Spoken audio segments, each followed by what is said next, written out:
Hello friends, welcome back to our channel. இன்றைக்கி நம்ம சேனலில் ஒரு ஹோட்டல் ஸ்டைல் வாழைக்காய் வறுவல் எப்படி செய்கிறதுன்னு பார்க்கலாம். அதுக்கு இந்த மாதிரி வாழைக்காவும் நல்லா சாப் பண்ணி எடுத்துகிட்டு ஒரு கடாயில் எண்ணெய் ஊற்றி நல்லா டீப் ஃப்ரை பண்ணி எடுத்துக்கோங்க.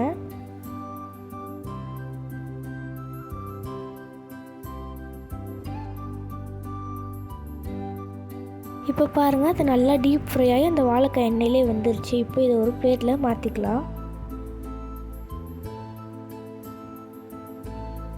ஒரு தோசைக்கல்லில் நம்ம கொஞ்சமாக எண்ணெய் ஊற்றி கருவேப்பிலை, கரம் மசாலா,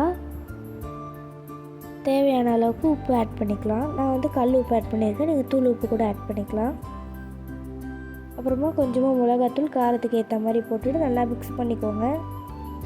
அதுக்கப்புறமா நம்ம ஃப்ரை பண்ணி வச்சுருக்க வாழைக்காவை போட்டு நல்லா மிக்ஸ் பண்ணோன்னா நம்மளோட வாழைக்காய் ரெடி ஆகிடும். இப்போ இதை நல்லா மிக்ஸ் பண்ணிக்கோங்க. பாருங்கள், அவ்வளோதான், சிம்பிள் அண்ட் குயிக்காக நம்மளோட வாழைக்காய் வறுவல் ரெடி ஆகிடுச்சு. இதை மறக்காமல் ட்ரை பண்ணிவிட்டு கமெண்ட் பண்ணுங்கள். இதை டேஸ்ட் பண்ணி பார்க்கலாம்.